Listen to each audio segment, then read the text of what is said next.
जय हिंद। इस वीडियो में हम समझते हैं कि उल्का पिंड क्या होता है और रात में हमें टूटते हुए तारे क्यों दिखाई देते हैं और कब ऐसा वक्त आएगा जब हमारे लिए दिन 24 घंटा का न होकर 30 घंटे का दिन हो जाएगा और कौन सा ऐसा उल्का पिंड था जिसने इस दुनिया से डायनासोर का अंत ही कर डाला। आखिर वो कैसे अंत हो गया डायनासोर इस पृथ्वी से। देखिए, सौर मंडल में जो होता है ना, सूरज से सबसे नज़दीकी जो तारा है वो तारा बुध है, इसे हम लोग मरकरी कहते हैं। उसके बाद शुक्र यानी वीनस है। थर्ड नंबर पे हम आते हैं अर्थ यानी पृथ्वी। इसके बाद मंगल आता है।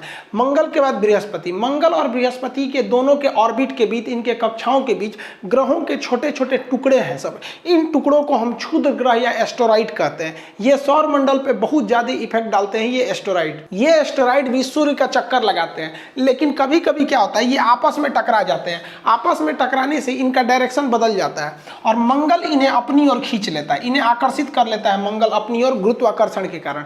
लेकिन मंगल भी क्या है, गतिशील है। तो मंगल आकर्षित करने के बाद अपने यहाँ से उठ के चला जाता है, क्योंकि ये गति कर रहा है। मंगल उठ के यहाँ चला गया। अब ये बकलोलवा जो है ये आपका यहाँ से सीधे आके गिर जाता है पृथ्वी पर। तो ये जो क्षुद्र ग्रह जो मंगल और बृहस्पति की कक्षा में था, आपस में टकराने और दिशा भटकने और साथ ही साथ मंगल के गुरुत्वाकर्षण द्वारा खींच लेने के कारण ये कहाँ चला आता है, इस डायरेक्शन में, और पृथ्वी इसे अपनी ओर खींच लेती है। तो इसे कहते हैं हम लोग उल्का पिंड। अगर ये पृथ्वी पे गिर गया ना तो किसी की जान ले लेगा, और ये हमेशा गिरते रहते हैं, पर डे ये गिरते रहते हैं पृथ्वी पर। पता चला हमारे ऊपर ही गिर गया तो मर ही जाएगा आदमी, उतना भयानक दूर से गिरता है। तो इसके लिए हमारी रक्षा करने के लिए हमारे चारों ओर है वायुमंडल, एटमॉस्फियर है हमारे ऊपर। 640 किलोमीटर मोटी हवाओं की परत है। ये हमारे लिए एक सुरक्षा कवच का काम करता है। ये अगर नहीं रहता तो हम सब मर जाते हैं। जब कभी भी क्षुद्र ग्रह वायुमंडल में प्रवेश करता है तो इस पर हवाओं का फ्रिक्शन इतना ज़्यादा लगता है, इतना ज़्यादा, आप ऐसे ही अंदाजा लगाइए ना। खूब स्पीड ट्रेन चल रही है, उसमें से सर बाहर निकलिए, कितना हवाओं का दबाव लगेगा खूब स्पीड में। इसीलिए तो एरोप्लेन की खिड़की खुलती नहीं है, नहीं तो कोनो बाहर मुड़ी निकालेगा, फेंका जाएगा, इतना तेज घर्षण लगती है। बुलेट ट्रेन में से आप बाहर नहीं झाँक सकते, इतनी स्पीड रहती है। और इन लोग की तो स्पीड हजारों किलोमीटर रहती है, जिस वजह से ये घर्षण होने लगता है और इसका टेम्परेचर हो जाता है 1500 से के 3000 डिग्री सेल्सियस, जिस कारण ये जलने लगते हैं। और ये जलते हुए टुकड़े को हम कहते हैं उल्का। ये जल के ऊपर ही खत्म हो जाते हैं। लेकिन कुछ ऐसे उल्का होते हैं जिनका साइज बड़ा होता है और पूरी तरह जले बिना ही ये पृथ्वी पर आके धमाक से गिर जाते हैं, जिन्हें हम उल्का पिंड कहते हैं। ये जब पृथ्वी के वायुमंडल में एंट्री करते हैं तो पूरी तरह से जलने लगते हैं। ये जहां गिरते हैं वहां भीषण तबाही लेके चले आते हैं। तो ये बहुत ज़्यादा जरूरी है। अब जब कभी ये ज़्यादा मात्रा में गिरने लगते हैं, बहुत सारे टुकड़े हैं सब बहुत ज़्यादा एक साथ एकदम ग्रुप बाई ग्रुप जब ये गिरने लगते हैं तो इन्हें हम लोग कहते हैं लाइट शावर। लाइट शावर से क्या होता है, बहुत सारी रोशनी होने लगती है। ऐसी घटना अगस्त 2017 में हुई थी, जब भारत में चोटी कटुआ का हल्ला हुआ था कि कोई आ रहा है महिलाओं का चोटी काट के चला जा रहा है। उसी समय एक और हल्ला हुआ था कि अगस्त के महीने में एक ऐसा दिन आएगा 11 अगस्त, जब रात ही नहीं होगा। ऐसा नहीं था, रात होता, लेकिन उस समय घटना क्या होने वाली थी, लाइट शावर होने वाली थी। ये बहुत सारे छोटे छोटे उल्का पिंड गिरने वाले थे और जब वो जलने लगते तो एक रोशनी होता, बहुत बड़ा रोशनी नहीं होता, लेकिन उसे लाइट शावर कहते थे। और इसे व्हाट्सएप पर ऐसा फैलाया गया जैसे लग रहा था कि रात ही नहीं होगा। रात हुई थी, बस हल्का सा रोशनी हुआ था। अफ्रीका के साइड में ये घटना देखने को मिली थी। जैसे ये वायुमंडल में प्रवेश करते हैं तो ये जलते हुए दिखाई देते हैं, जिन्हें हम टूटता हुआ तारा कहते हैं। ये देख रहे हैं ना, ऐसे गिरता है यहाँ पे। रात में आप भी देखे होंगे टूटता हुआ तारा, ये उल्का रहता है। इसे शूटिंग स्टार के नाम से जाना जाता है। आप रात के समय इस तरह से शूटिंग स्टार, टूटता हुआ तारा देखे होंगे। लोग कहते हैं इसको देख के मन्नत मांगिए ना तो कुछ पूरा हो जाता है। स्टूडेंट लाइफ में लड़का सब मन्नत कौन सी मांगता है सर,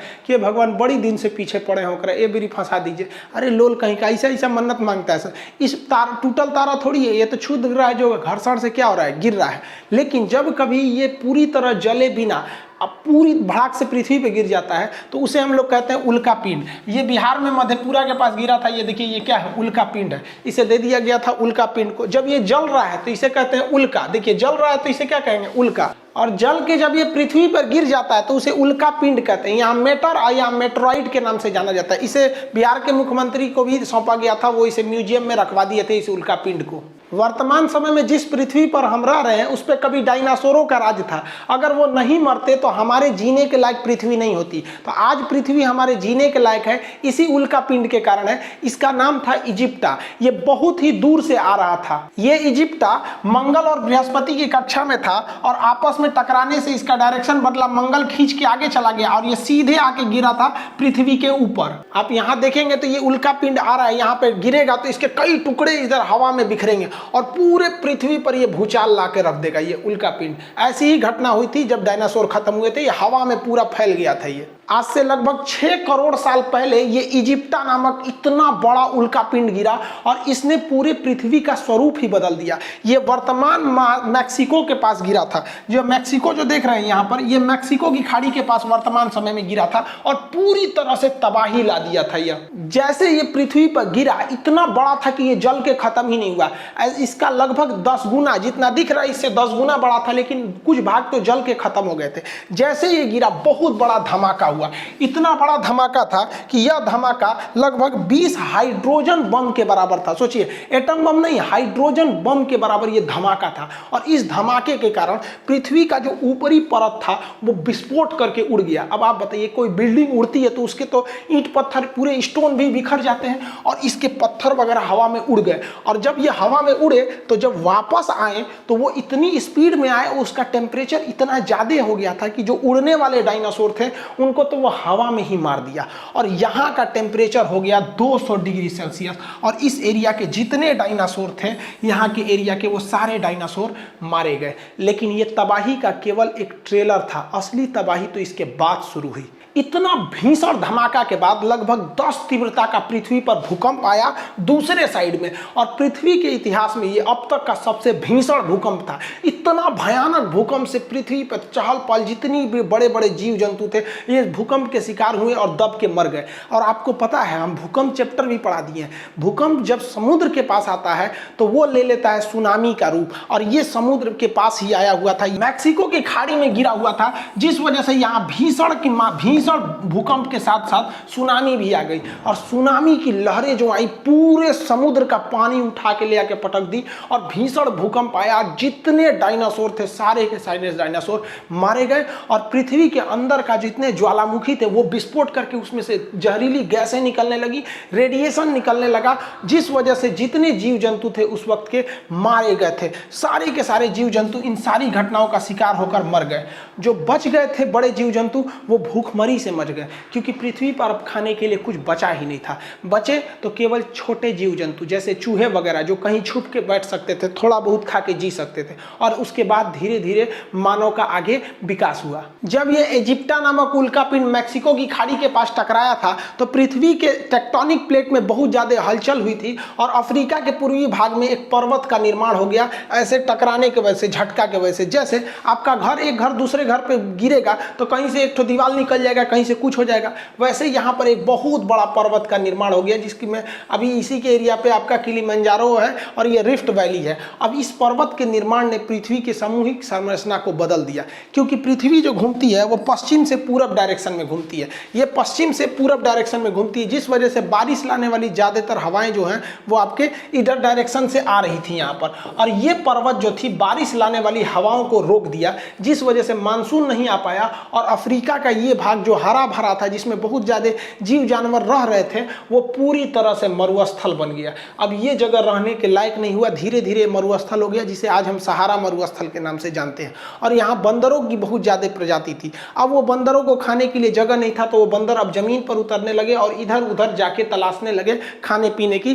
ज्यादातर खाने की चीजें जो थी वो कुछ नदियों के किनारे मिल रही थी। यहाँ की सबसे फेमस नदी थी नील नदी, उसी के अगल बगल में बंदरों की प्रजाति थी। लेकिन बंदर कभी सीधे नहीं खड़े हो पा रहे थे, क्योंकि उनका गर्दन जो था वो एकदम साइड में था। देखिए, जिस जानवर का गर्दन एकदम साइड में रहेगा ना, वो जल्दी सीधा खड़ा नहीं हो पाएगा। जैसे यहाँ देखिए, गाय का गर्दन, ये गर्दन है, यहीं पे सर शुरू हो गया है। गर्दन और सर एक सपाट रहेगा ना तो सीधा नहीं खड़ा हो पाएगा, क्योंकि स्पाइनल कॉर्ड को खोपड़ी के बीच से जाना है।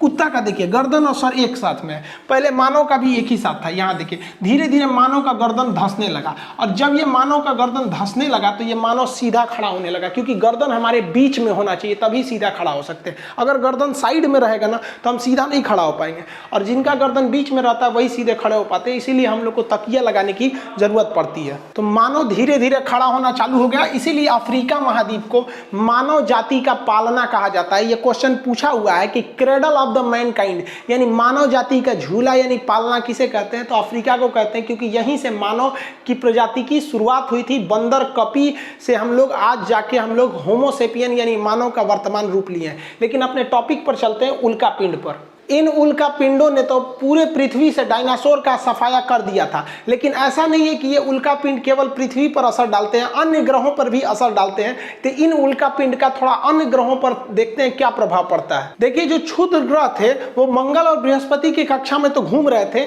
इनके आने का भी दो डायरेक्शन होता है। पृथ्वी के ये घूमने का डायरेक्शन है, पृथ्वी ऐसे घूमती है। अगर ये पृथ्वी के घूमने के डायरेक्शन में आ रहे हैं, यानी जिधर पृथ्वी घूम रही है उसी डायरेक्शन में आ रहे हैं, तो इन्हें मेटियोर यानी उल्का कहा जाता है। अब चूंकि ये पृथ्वी के डायरेक्शन में घूम रहे हैं, नदी के बहाव में चलेंगे तो आपका स्पीड ज्यादा रहेगा, इस वजह से इनका स्पीड भयानक रहता है। 72 किलोमीटर प्रति सेकंड की रफ्तार से ये पृथ्वी के वायुमंडल में घुसते हैं और जलने लगते हैं। तो याद रखिएगा, उल्का उसी को कहेंगे कि वैसा ही क्षुद्र ग्रह जो पृथ्वी के डायरेक्शन में एंट्री मारा है उसी को ही उल्का कहेंगे, और इसकी स्पीड बहुत तेज होती है। देखिए, वैसा क्षुद्र ग्रह जो आया तो है यहीं से, लेकिन ये पृथ्वी के डायरेक्शन के विपरीत दिशा में, देखिए ये ऐसे आ रहा है तो ये पृथ्वी के विपरीत दिशा में एंट्री मार रहा है। तो जो पृथ्वी के विपरीत दिशा में एंट्री मारता है उसे हम लोग उल्का नहीं कहते, उसे हम लोग कहते हैं बोलाइट। और बोलाइट का स्पीड कम हो जाता है क्योंकि ये अपोजिट डायरेक्शन से एंट्री मारा है। अब आप वीडियो को रोकिए और आंसर दीजिए कि ज्यादा चमकीला कौन दिखेगा, क्योंकि जैसे एंट्री मारेगा हवाओं के घर्षण से ये जलने लगेगा। ज्यादा चमकीला उल्का दिखेगा कि ज्यादा चमकीला बोलाइट दिखेगा। देखिए यहां समझिए, अगर हम गाल अपना इधर ले जा रहे हैं और इधर से अगर मारे तो कम चोट लगेगा, पता चला गाल इधर ले रहे हैं इधरे मार दिए तो ज्यादा चोट लगेगा ना। तो ये आमने सामने टकराया है, इसलिए इसमें घर्षण ज्यादा होता है, ये ज्यादा चमकीला दिखता है। अब आगे समझिए, जब ये पृथ्वी पे गिरता है उल्का तो उसे कहते हैं उल्का पिंड। जब कभी भी उल्का गिरेगा तो इसे कहेंगे उल्का पिंड, मेटेरॉइड कहते हैं। लेकिन जब कभी भी ये बोलाइट पूरी तरह से जले बिना पृथ्वी पे गिर जाएगा तो इसे उल्का पिंड ना कह के इसे टेक्टाइट कहते हैं। इसे क्या कहते हैं? टेक्टाइट। तो ये यहाँ पर है, जब यह यहाँ पर है तो क्षुद्र ग्रह कहलाएगा। जब ये हवा में है और पृथ्वी के डायरेक्शन में है तो घूमने के डायरेक्शन में तो उल्का, और इधर में डायरेक्शन उल्टा है तो बोलाइट कहलाएगा। लेकिन अगर उल्का गिरा तो झील बन जाता है, तो ऐसे झील को हम क्रेटर झील कहते हैं। जैसे देखिए, ये जो एक गड्ढा है तो ये गड्ढा है तो ये क्या कहलाएगा? क्रेटर। लेकिन ये भी गड्ढा ही है और ये उल्का पिंड के गिरने से ही बना है, लेकिन इसमें पानी भर गया इसलिए इसे हम कहेंगे क्रेटर झील। भारत में ऐसा ही एक क्रेटर झील MH यानी महाराष्ट्र में है जिसका नाम है लोनार झील। ये बहुत बड़ा झील है, इतना बड़ा है कि देखिए ना यहाँ शहर बसा हुआ है, इतना में शहर है इतना में झील है। बहुत बड़ा झील का निर्माण किया है ये लोनार झील। अभी ये मई के महीने में लोनार झील का पानी सफेद लाल हो गया था प्रदूषण की वजह से, क्लाइमेट चेंज की वजह से। उस पर वीडियो बनाए हुए थे। ये अमेरिका का एक एरिजोना राज्य है, तो एरिजोना में एक बहुत बड़ा क्रेटर है लेकिन उसमें पानी नहीं है तो इसे केवल क्रेटर कहेंगे। इसमें पानी भर गया तो क्रेटर झील कहेंगे। यहाँ देख रहे हैं दूगो CBSE बोर्ड वाला घूमने गया है सब, यहाँ पे एरिजोना में सब CBSE वाला है, बहुत घूमता है CBSE वाला। अब किसी ना किसी चीज का तो साइड इफेक्ट पड़ता है। तो इस क्रेटर, ये जो उल्का पिंड गिर रहे हैं यानी ये मेटर और मेट्रॉइड गिर रहे हैं, इनका इफेक्ट क्या पड़ता है? तो इनके कई सारे इफेक्ट पड़ते हैं। सबसे पहले तो ये रेड रेन करने लगते हैं। जब ये पृथ्वी के वायुमंडल में प्रवेश करते हैं तो ये जलने लगते हैं, जिस वजह से इनका राख रहता है और ये रेड कलर के रहते हैं। मंगल के पास से आए रहते हैं तो ये रेड कलर के रहते हैं, जिस वजह से जब ये पृथ्वी पर धीरे धीरे आते हैं तो उसे इसका मैग्नेटिक पोल भी खिसक रहा है। तो अब दोबारा अगर गणना होगा ना, जिस तरह से हिमालय 8848 से माउंट एवरेस्ट की ऊंचाई 8850 हो गया ना, वैसे अब पृथ्वी लगभग 24 डिग्री पर इंक्लाइंड कर रही है इसी उल्का पिंडों के वजह से। और लास्ट तो आपको पता ही है कि इस पे क्या होता है, क्रेटर बन जाते हैं, गड्ढा बन जाता है। जहां गिरेगा वहां क्या हो जाता है, गड्ढे का निर्माण कर देते हैं। अब आगे समझते हैं। देखिए ऐसा नहीं है कि उल्का पिंड का असर केवल यहाँ पड़ेगा, कुछ उल्का पिंड तो मंगल पर भी गिरते हैं तो वहाँ कोई रहता ही नहीं है, कौन देखने जा रहा है, तो कंफर्म मंगल पर भी गड्ढे होंगे सब। इसके अलावा ऐसा भी तो हो सकता है कि ये टकराने से ये क्षुद्र ग्रह का डायरेक्शन बदले और मंगल आगे चला जाए, पृथ्वी भी आगे चला जाए, तो ये जाके कहाँ गिरेगा, ये सीधे जाके गिरेगा किस पर, बुध ग्रह पर, मरकरी पे, और किस पर गिरेगा, शुक्र ग्रह यानी वीनस पर। अब आप एक क्वेश्चन बताइए, शुक्र और बुध और शुक्र दो ऐसे ग्रह हैं जिनके पास कोई भी सैटेलाइट यानी चंद्रमा यानी उपग्रह नहीं है, इनका उपग्रह कौन ले गया? आप कमेंट करके आंसर दीजिएगा वीडियो रोककर। देखिए इनके जो उपग्रह थे वो साइज में बहुत छोटे थे, ग्रह तो बड़े होते हैं, उपग्रह यानी सैटेलाइट छोटे होते हैं,